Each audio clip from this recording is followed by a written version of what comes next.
la misión del Espíritu Santo. Bueno, como sabéis, hay muchas misiones. En muchas misiones, cuando nosotros hablamos de la palabra misión, quiere decir la necesidad de hacer algo, ¿no? De llevar a cabo un proyecto. Bien, cuando nosotros decimos cuál es la misión del Espíritu Santo, nosotros si cogemos en el Génesis, en el capítulo 2, en el versículo 7, nos vamos dando cuenta que el Espíritu Santo, desde que aparece también tanto en Génesis en el capítulo 1, versículo 1, ¿no? Que ya nos está hablando de la presencia del Espíritu Santo, ¿no? Y cómo el Espíritu Santo está presente en la creación. También, si vamos a la segunda de Pedro, capítulo 1, versículo 21, y a la primera carta de los Corintios 14, versículo del 32 al 58, o en Hebreos capítulo 1 versículo 1, Lucas capítulo 1 versículo 70, o en la segunda de los Reyes en el capítulo 21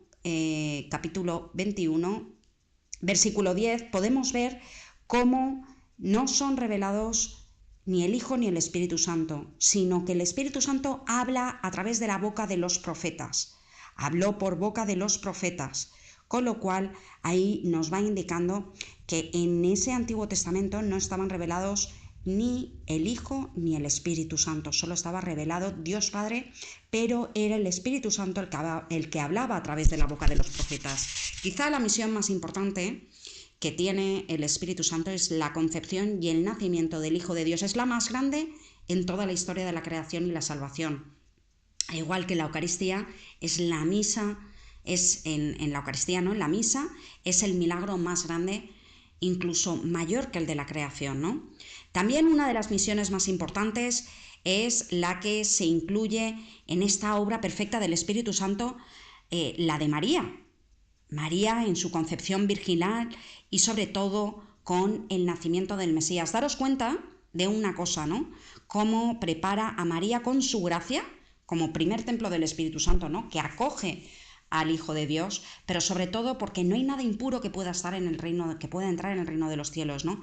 No había nada que pudiera ser impuro que estuviera en un seno virginal como Hijo de Dios, mitad hombre, dado por María en ese nacimiento, mitad Dios dado por el Espíritu Santo, la concepción maravillosa de la Inmaculada Concepción, ¿no?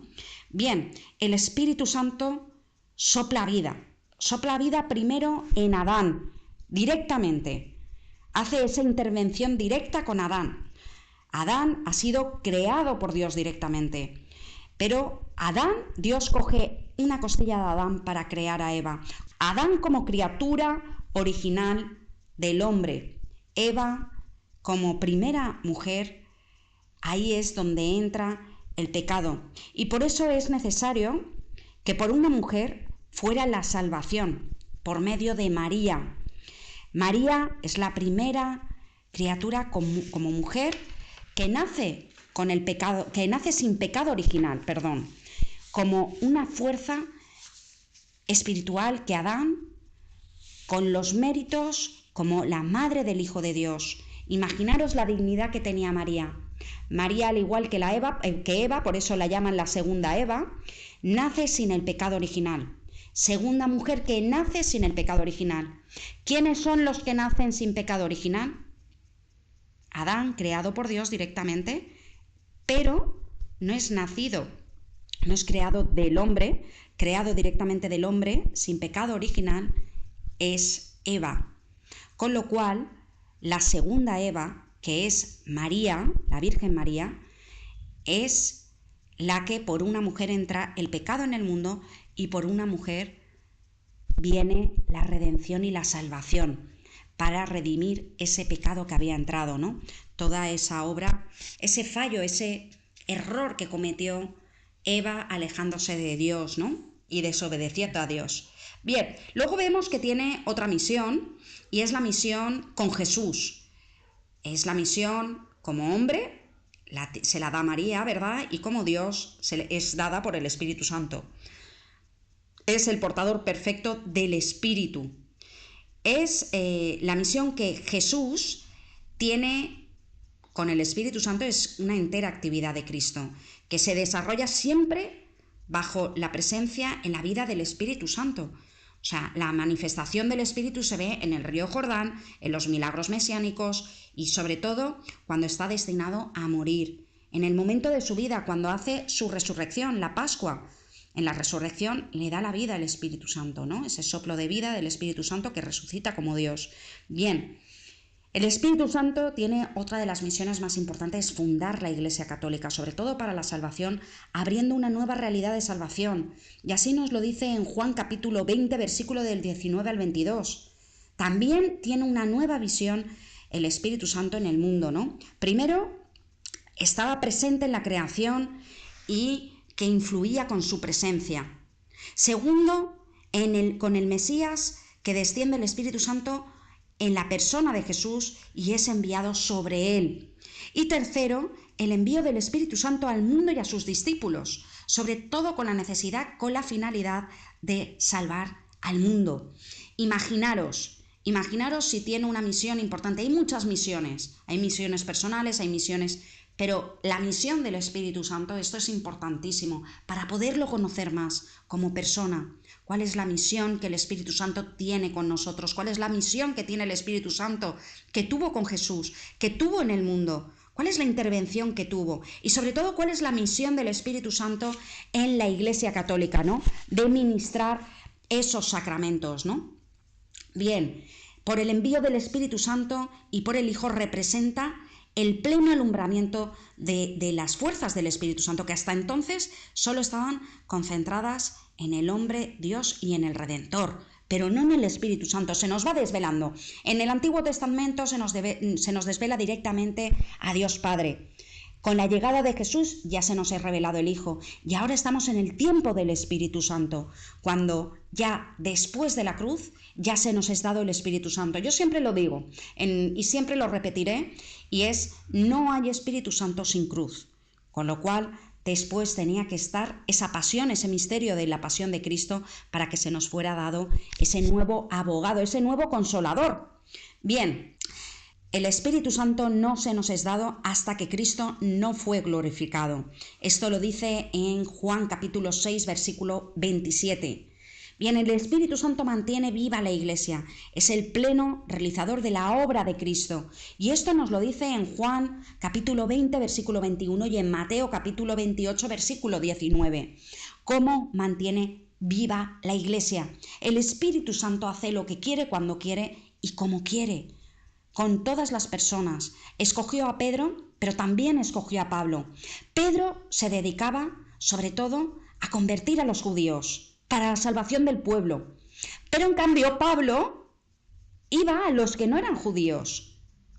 Imaginaros, ¿no? ¿Por qué? Porque la salvación no solo viene para el pueblo, sino que está abierta a todo el mundo, ¿no? Está abierta a toda criatura de Dios que quiera salvarse.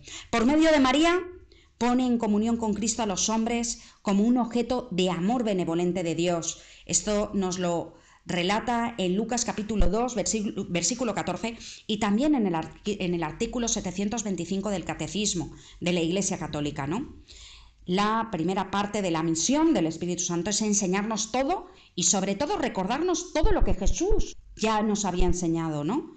Y de esto nos habla en Juan capítulo 13, versículo 1.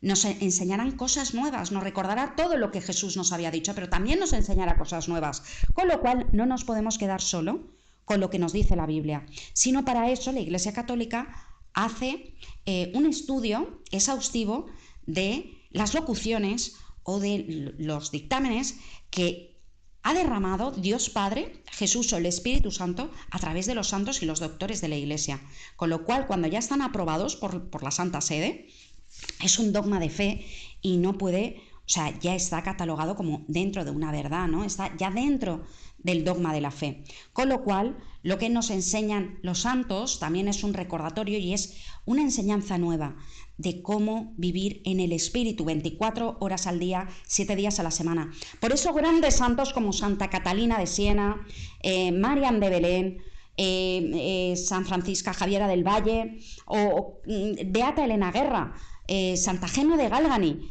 Conchita Cabrera de Armida, la Beata Conchita Cabrera de Armida, ¿no?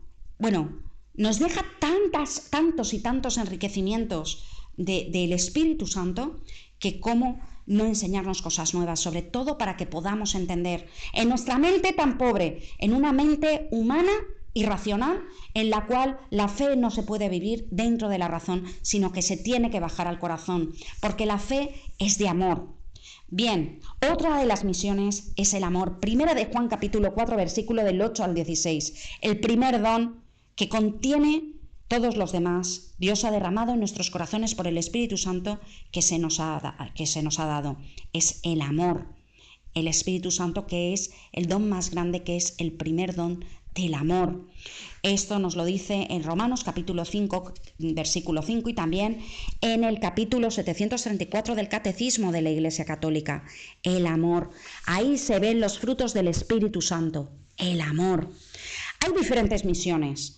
Las misiones del Espíritu Santo pues están en la Iglesia, en el hombre, en Jesús, ¿verdad? Y en la creación de la humanidad.